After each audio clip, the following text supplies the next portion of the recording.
नमस्कार। 7 महीने होने को आए जब नोटबंदी लागू की गई थी, तो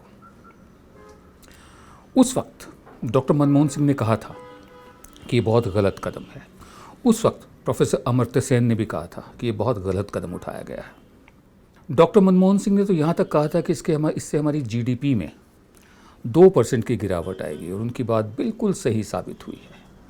जो अर्थव्यवस्था अच्छी चल रही थी और टेक ऑफ कर सकते थे हम उस वक्त, उस चलती अर्थव्यवस्था को रोक दिया गया। 86% कैश बाहर निकाल दिया गया, ये कहकर कि ब्लैक मनी हमें ख़त्म करनी है, या ये कहकर कि हमें जो आतंकवाद है उनकी फंडिंग ख़त्म करनी है, या ये कहकर कि हमें कैशलेस सोसाइटी बनना है, या ये कहकर कि हमें लेस कैश सोसाइटी बनना है।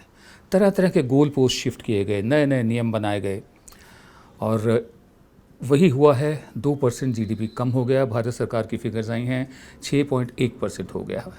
अच्छी भली चलती गाड़ी के टायर में गोली मारने का काम हमारे प्रधान सेवक और उनकी सरकार ने किया है। पहले सुनते हैं डॉक्टर मनमोहन सिंह ने कहा क्या था। My own feeling is that the national income, that is the GDP of the country, can decline by about 2 percentage point as a result of what has been done.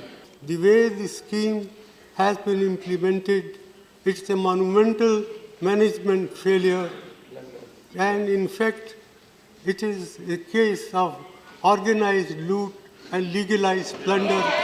उसके बाद हमारे प्रधान सेवक जो है वो दहाड़ भी लेते हैं, भाषण भी दे देते हैं, रो भी सकते हैं, लाल लाल आंखें भी दिखा सकते हैं, लव लेटर लिखना बंद भी कर सकते हैं।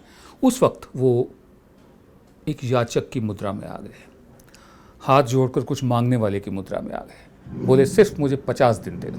भाइयों बहनों, मैंने सिर्फ देश से 50 दिन मांगे हैं, 50 दिन।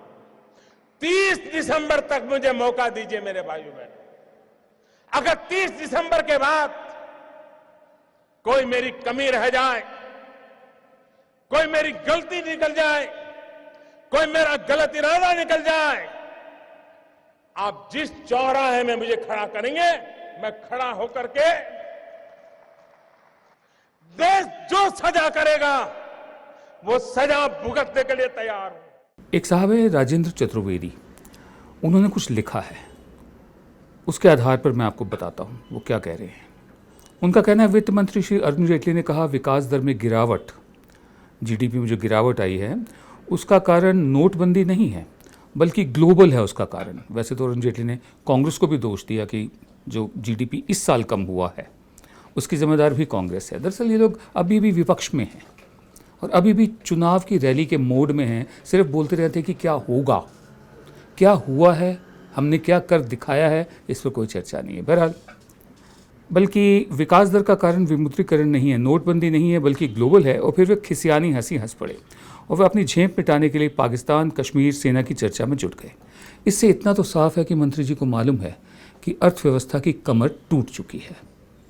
अगर वो दोष मढ़ रहे हैं ग्लोबल वैश्विक जो कंडीशंस हैं, ग्लोबल कंडीशंस पर और दुनिया भर के माहौल पर, तो इतना तो वो मान रहे हैं ना कि हमारी अर्थव्यवस्था की कमर टूट चुकी है। नवंबर 2016 से पहले अर्थव्यवस्था की जो रफ्तार थी उसी लय में लाने के लिए कम से कम 3 साल का वक्त और लगेगा, ये मंत्री जी मान चुके हैं। और जीडीपी की कहानी क्या है? जिस रियल एस्टेट सेक्टर में बीते साल 6% की विकास दर थी, वो इस वर्ष घटकर 3.7% हो गई है। जिस मैन्युफैक्चरिंग सेक्टर की विकास दर 12.7% थी, वो 5.3% रह गई है। ये दोनों सेक्टर ऐसे हैं जिनका अर्थव्यवस्था पर सबसे ज़्यादा असर पड़ता है। अगर मकान नहीं बन रहे हैं, बिल्डिंगें नहीं बन रही हैं, इमारतें नहीं बन रही हैं, तो इसका मतलब ये है कि जो कंस्ट्रक्शन मटेरियल होता है उसकी बिक्री भी नहीं हो रही है। ईंटें, सीमेंट, रेता, लोहे के सरिये, ये तमाम चीज़ें, इनकी भी बिक्री नहीं हो रही है।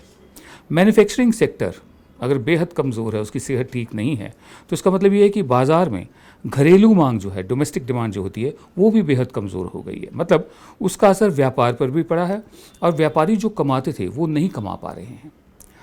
रियल एस्टेट सेक्टर में कामगारों की सन 2011 में एसोचैम ने संख्या बताई थी कि वो 13 लाख लोग लगे हुए हैं रियल एस्टेट सेक्टर में ही। अगर इस संख्या को सभी माने तो क्योंकि ये सेक्टर बिल्कुल ठप हो गया है रियल एस्टेट का, तो मानना चाहिए कि 12 लाख लोग बेरोजगार हो गए हैं। इस आंकड़े में 1 लाख की कमी इसलिए कर दी है कि संभव है कि इतने लोग अधबनी इमारतों की तराई, सामानों की चौकीदारी आदि में अब भी लगे हों। फिर सीमेंट, लोहा आदि भवन निर्माण सामग्री बनाने के काम में लगे बहुत से लोग भी बेरोजगार हुए होंगे। बाकी क्षेत्रों में भी बेरोजगारी बढ़ी है। इस तरह सरकार की एक सनक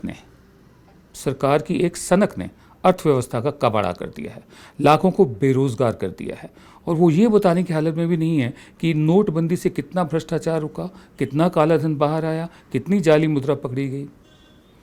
अगर कोई दूरदर्शी सरकार होती तो ये भारतीय अर्थव्यवस्था का स्वर्ण युग हो सकता था। कच्चे तेल की कीमतों में गिरावट के कारण आयात के, इंपोर्ट के बिल में ज़बरदस्त कमी आई। वो पैसा कहाँ गया? ये अच्छे दिन हैं। प्रभु, इन अच्छे दिनों से देश की रक्षा करो, ये कहना है राजेंद्र चतुर्वेदी साहब का।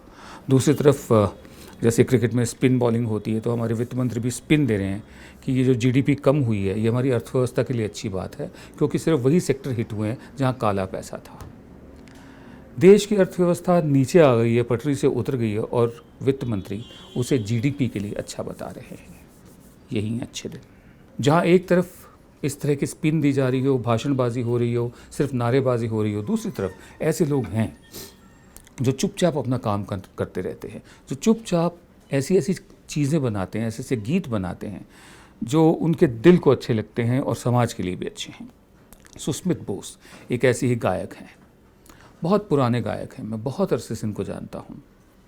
हम जब भी निराश होते हैं, हताश होते हैं, मायूस होते हैं, एक गाना जहन में आता है, हम होंगे कामयाब, हम होंगे कामयाब। ये गीत श्री गिरिजा कुमार माथुर ने हिंदी में लिखा, श्री अनिल बिस्वास ने इसको संगीतबद्ध किया, और ऑल इंडिया रेडियो के क्वायर ने पहली बार गाया, जिसमें सुस्मित बोस भी शामिल थे। कॉम्पोजिशन और ये सारा क्रिएशन का काम सुस्मित बोस को दिया गया था। एक निगाह सुस्मित बोस के इस गीत पर। The story behind the We Shall Overcome collaboration with All India Radio is something like this. I'd heard the song in the 60s. The song was used for the civil rights movement led by Martin Luther King, and also during the Vietnam War and the drafting and all that. I'd heard Pete Seeger sing this song. He had an album called We Shall Overcome. And I think it was at the Royal Albert Hall that he was singing.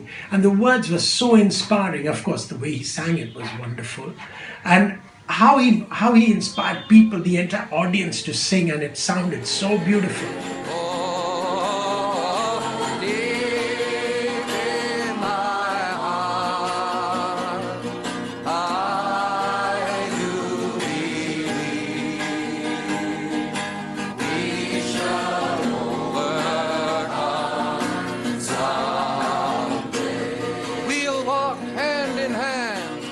I started singing this song also here in India.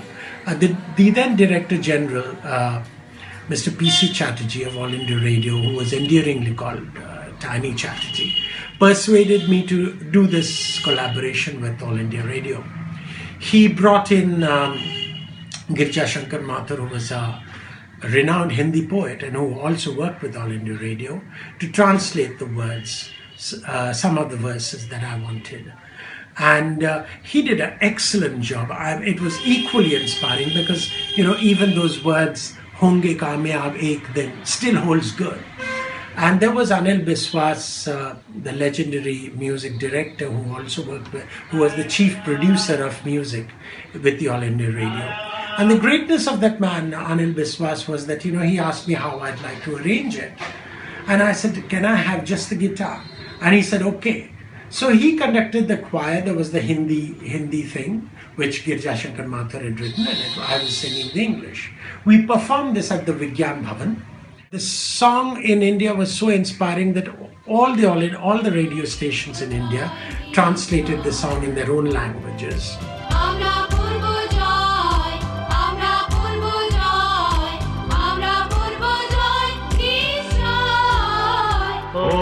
मन में है विश्वास, पूरा है विश्वास हम होंगे कामयाब एक दिन. In the 70s also, this song was used also during the emergency. And at some point of time, it went underground to motivate people who were radical. Today, when I sing this song, instead of the word someday, I use the word today, because I think the inspiration has been so long, sort of we are already walking hand in hand. We are talking about peace today. We shall overcome.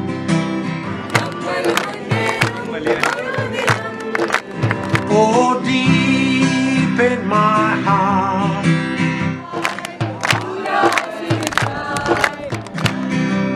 that we shall